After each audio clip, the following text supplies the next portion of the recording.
We will listen to the issues that they're bringing forward and the requests that they have here. Tonight, an update on the push for an independent inquiry into the deaths of the 4 Indigenous women killed by a Winnipeg serial killer.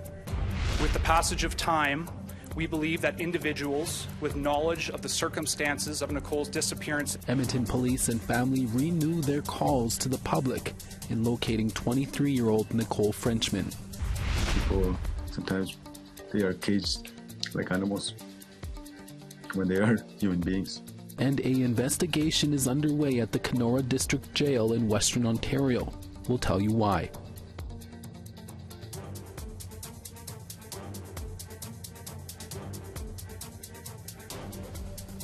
Good evening, I'm Chris Nachkate. Welcome to APTN National News. Thank you for joining us. Assembly of First Nations National Chief Cindy Woodhouse-Nepenak met with Manitoba Lieutenant Governor Anita Neville on Wednesday. The two discussed a number of issues, including the AFN's call for a First Nations-led public inquiry into the deaths of Morgan Harris, Mercedes Myron, Rebecca Contois, and a woman known as Buffalo Woman. APTN News asked Woodhouse-Nepenak what role the Lieutenant Governor could play in influencing the government to call an inquiry. We're hoping that we can find a common path forward. Like she told me that this issue has been dear to her heart for long before it was an issue, and we had a long conversation about that. Our meeting went way over. Of course, we talked about child welfare and housing and education, and we talked about many issues that affect First Nations, and we talked about, unfortunately, how the high numbers of kids in care in Manitoba, it's probably the highest around the world. The family of Morgan Harris were the ones pushing for the call for the independent inquiry into the 4 Indigenous women's deaths. They are also preparing for the upcoming search of the Prairie Green landfill. With more, here's T.R. Wheatley. Because they have to pour a concrete foundation. Some family members of Morgan Harris have come to the Prairie Green landfill to see this. The family healing lodge, fresh on site, still on a trailer. Yes, so it's going to be a space for our family to come together and, watch the work happening. She's talking about the politically charged initiative to search the landfill. Admitted serial killer Jeremy Skibitsky told the cops he disposed of Morgan Harris and Mercedes Myron in a garbage bin behind a business near his apartment back in early May 2022. 2 weeks later, it is believed the 2 First Nations women's remains ended up here in the Prairie Green landfill. This healing lodge will become a safe space for the Harris and Myron families to gather once the search begins in the fall. Do ceremony with our elder, Grandma Shingu, smudge, be fanned down, whatever it is that we're needing to get through that day, because each day we know is going to be different. One day it could be really good, the next day we could be hit with a lot of sadness. After a heart-wrenching 2 years, this is the 3rd bit of good news that Morgan's relatives have heard in a row. Just last week, Skibitsky was found guilty of 4 counts of first-degree murder for Morgan, Mercedes, Rebecca Contois, and yet-to-be-identified Buffalo Woman. At the same time, an annual event for the Assembly of First Nations was happening in Montreal, where Robinson and Morgan's children were seeking support for an inquiry into the 4 women's deaths. The Assembly of Manitoba Chiefs, or AMC, put a resolution on the floor that was unanimously supported by all leadership in attendance. Here on site at the Healing Lodge, Robinson also shares her reaction to the midweek announcement about National Chief Cindy Woodhouse-Nepenak meeting with Manitoba's Lieutenant Governor. I was a little taken back that we weren't informed that it was happening. After calming herself down, Robinson said she reached out to the AMC, who then explained this brief meeting was to hand the resolution over. Everything that we've done has always been family-led, family first. Assembly Manitoba Chiefs has always ensured that everything is run through us before it goes back out. So it was a bit of a shocker as I was sitting there this morning drinking my coffee. So I immediately messaged and said, "What's the scoop on this?" And so no, it'll be a quick exchange today. I understand. I'll take it as that. And when it's time for us to sit down, we will. Right now, though, Robinson says the real work of searching the landfill is what's important, so they can bring Morgan and Mercedes home to their communities for a proper burial. T.R. Wheatley, APTN National News, Winnipeg. Manitoba Premier Wab Kinew was asked today about his thoughts on a public inquiry into the deaths of 4 Indigenous women in Winnipeg. Kinew was in Halifax today as the summer meeting of Canada's premiers wrapped up. with media after 3 days of meetings. They focused on healthcare, relationships with the federal government, and other issues. APTN News asked Manitoba's Premier Wab Kinew if he would support an independent First Nations-led commission of an inquiry into the deaths of Rebecca Contois, Morgan Harris, Mercedes Myron, and an unidentified person known as Buffalo Woman. The inquiry is the result of a resolution passed last week at the Assembly of First Nations AGM in Montreal. When it comes to searching the Prairie Green landfill, I always start with a note of compassion for the families. These are family members who've lost loved ones to one of the worst crimes that's ever been committed in our province. And they've been put through so much, having to sit through the courtroom and having the issue politicized, that I just want us to be there for them and to have their backs. So we will listen to the issues that they're bringing forward and the requests that they have here. And I think, importantly, we're taking action. Leaders from Saging Anishinaabe First Nation in Manitoba are denouncing a decision by the Canada Mortgage and Housing Corporation to deny funding to build a women's shelter. Located an hour and a half outside Winnipeg, Saging has the highest rate of unsolved MMIWG cases in Canada, according to the National Inquiry into Murdered and Missing Indigenous Women and Girls. In a press release, Chief E.J. Fontaine said the rejection undermines the National Inquiry's call to action to support community-based services such as shelters for MMIWG plus 2S. CMHC's allocates $44.8 million for 10 on-reserve shelters across Canada and 2 in the territories, a number Chief Fontaine says is not enough to serve the 634 First Nations across Canada. You know, we had lots of our women go missing, you know, and what happens is they become in violent and abusive situations, so they reach out to the community for shelter, and we have no place to put them in the community, and so what they do is they migrate to the city to find shelter, and they find out many times that the shelters are full, so what happens is they end up roaming the streets, going into vulnerable situations. In an email to APTN, the CMHC said while they recognize the need for more shelters and transitional homes for Indigenous peoples, they received more applicants than they could fund through the 2 initiatives. This morning, Edmonton Police held a press conference in hopes of getting more information from the public on the disappearance of 23-year-old Nicole Frenchman. Frenchman went missing 3 years ago and was last seen being dropped off by a taxi at 5 a.m. on July 10th, 2021 in Edmonton, in the area of 82nd Avenue between 97 and 99th Street. At the time, she was traveling with another woman. Edmonton Police say while no remains have been found, they are now investigating her disappearance as a homicide. Police say they believe there are individuals out there who know the circumstances of what happened to her. Frenchman's family is from the Beaver Lake Cree Nation northeast of Edmonton, and her sister says she was living in Edmonton for about 8 years before she disappeared. We're the only full-blooded sisters out of my mom and dad, so that makes it kind of hard for me to really go through this. With the passage of time, we believe that individuals with knowledge of the circumstances of Nicole's disappearance and death will be reminded of the importance of their information in bringing this investigation to a successful conclusion. The representative for youth and children in BC just released their latest report, which details the tragic story of a young boy that was failed by the system.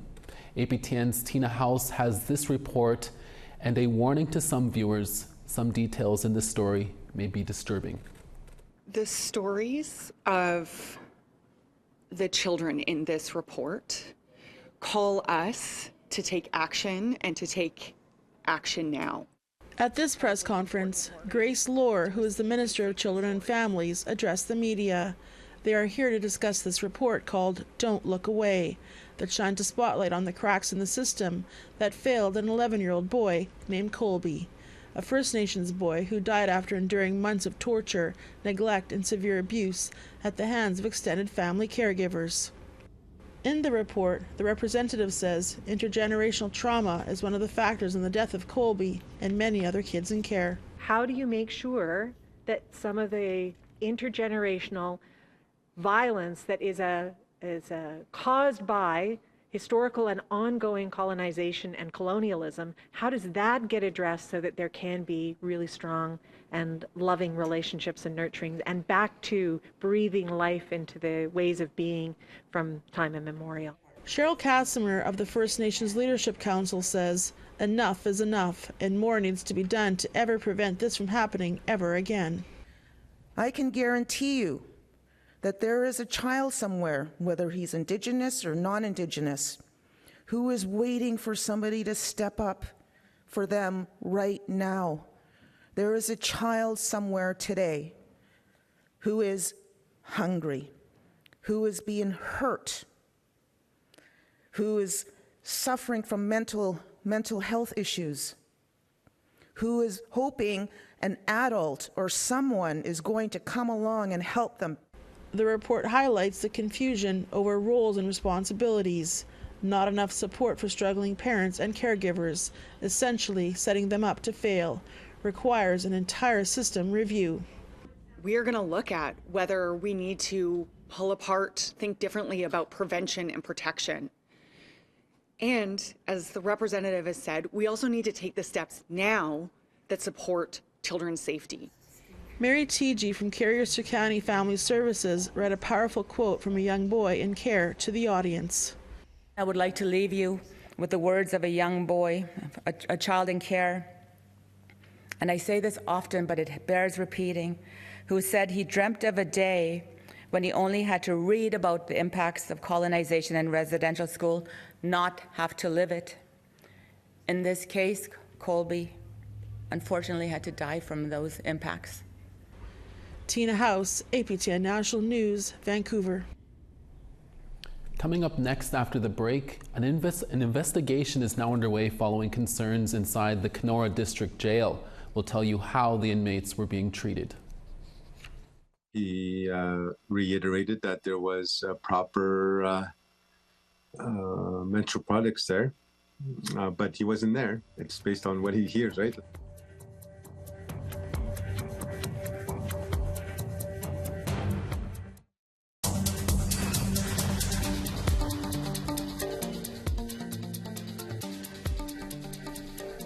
Welcome back. The Canora District Jail is under scrutiny as inmates there look for help from the outside to get their needs met. One community advocate says the conditions are violating their human rights, but her attempts to hear from the man in charge of Ontario's jails falls flat. Sav Jonza has more on that story. Issues at the Canora District Jail have sparked an investigation by the Ontario Ombudsman over human rights concerns. Community advocate Tanya Cameron brought the concerns of various inmates there to light after a tour of the facilities. Because I've seen things in there that I was really shocked to see, like even in one cell block, up to 5 guys staying in one with just one set of bunk. And there's a top bunk, regular bunk, a mattress under the bunk, 2 mattresses on the floor. Yeah, so I was really disturbed, and it was really enlightening to see the conditions within that jail. She says she was told by inmates that they were not being given a good quality selection of menstrual products and sometimes had to wait hours to receive them after making a request to correctional officers. That's their truth. I heard that from 4 or 5 women. You know, we don't get the supply when we need it. The one CO, she said, no, you get it when you ask. And the one woman countered, I asked 3 times and I still never got them. She continued to learn more as a group of a couple dozen women spoke. Some shared the conditions of their jail cells. Later we learned it was secondary would be the issues with the toilets, the non-functioning toilets. And it's really, if you're on your time, you need a working toilet. So, and if it's more broken and unusable in a cell block, there's no other option for them. So it's dehumanizing. Cameron says roughly 90% of the women there are from First Nations in the area. They told her they have no access to traditional healing spaces for connecting with their culture while serving time, but that the men do. Cameron says the women's spaces were taken down during a construction period a few years ago and were never put back up. The male inmates have a sweat lodge, teepee, and a tent for traditional teachings. I don't know if they recognize how misogynistic that is, that, well, there's only 35 women in there, so you don't really count, and you could live with a broken toilet and you could beg for your period products, and you won't have access to your traditional teachings or sweat lodge, but the men will have it. We contacted the Ontario Ombudsman for more information about the investigation. They said while they can't talk about individual cases due to confidentiality, access to healthcare is consistently the most common concern they hear from inmates. In 2023, the Ontario Ombudsman received 4,444 complaints and inquiries about correctional facilities. Some of the most common concerns were related to medical care and overcrowding. I think, to be honest, racism is very blatant when you go in there. People, sometimes they are caged like animals when they are human beings. Sol Mamakwa is the member of provincial parliament for the Kiiwetinoong constituency, which includes Canora. He went with Cameron on the tour and backs up everything she says. Mamakwa says he visits jails across northwestern Ontario often, where he sees overcrowding and an overrepresentation of Indigenous people. He brings Indigenous leaders on tours with him so they know what's going on behind closed doors. But also try to remind the Solicitor General the responsibilities of, them to make sure that they treat us as human beings.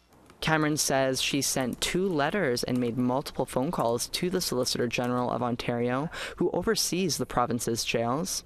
Weeks later, she still hasn't heard back. It was almost the same for us. The province's Solicitor General declined repeated requests for an interview, but they did email us a statement. The products that are available free of charge in female units at all provincial correctional facilities include varieties of tampons, varieties of sanitary napkins, as well as panty liners. And this part is interesting. Features at the Canora Jail to honor the unique histories, traditional practices, heritages, beliefs, and cultures of Indigenous people include a teepee and a sweat lodge. The Canora's Chief's Advisory has also supplied additional programming such as the Indigenous Cultural Wellness Program. Mamakwa says the last time he spoke with the Solicitor General was after his visit to the jail with Cameron. He reiterated that there was proper menstrual products there, but he wasn't there. It's based on what he hears, right?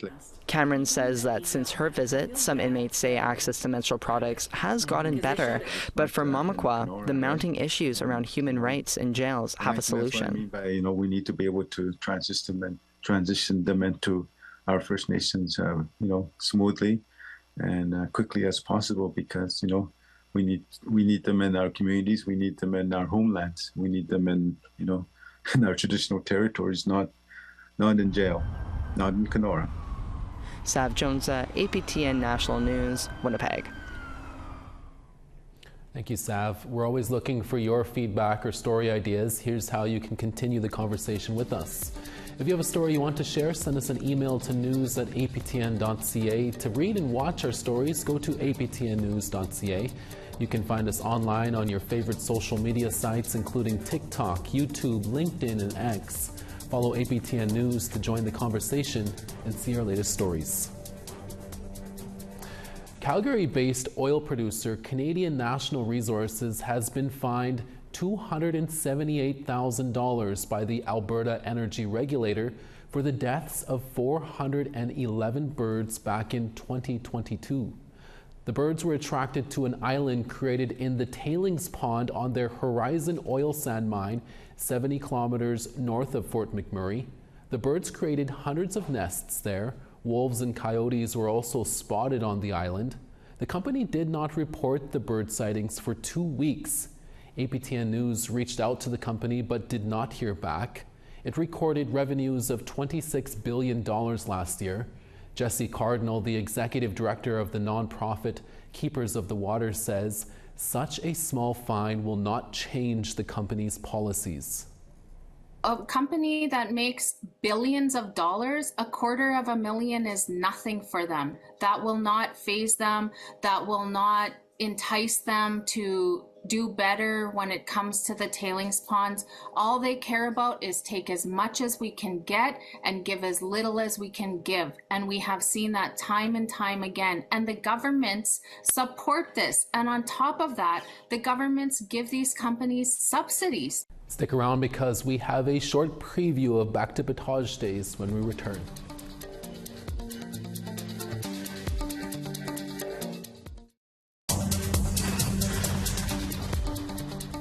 Welcome back. Time now for our photo of the day. This was submitted by Clarence Jones. Clarence tells us this is the rocky base of the Stikkelden Mountain found in the beautiful territory of the Gitxsan Nation within British Columbia. Send us your photos to share at aptn.ca for the chance to be our next photo of the day. Now let's take a look at tomorrow's weather forecast. On the east, St. John's 28, Charlottetown 26 with rain. Nujuak 15, the Grand River 20. Val-d'Or 22, Seguin 19. Toronto 24, Ottawa 24 as well. Sioux Lookout 25, Timmins 22. Puckatawagan 31, Churchill 23. Gimli 26, Dauphin 27. Swift Current 36, Saskatoon 30. Buffalo Narrows 31, Stony Rapids 34. Northern Alberta High Level 37, Fort McMurray 35. Calgary 29, Edmonton 34. Campbell River 27, Kamloops 40. Prince Rupert 18, Fort Nelson 32. Beaver Creek 21, Rock River 17. Yellowknife 31, Norman Wells 19. Inuvik 18, Sax Harbor 14. Baker Lake 21, Chesterfield 14. And Nagloolik 13, Arctic Bay 12.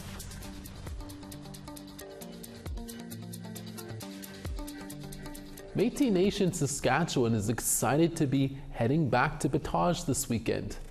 The Back to Batage Festival is celebrating its 52nd annual event.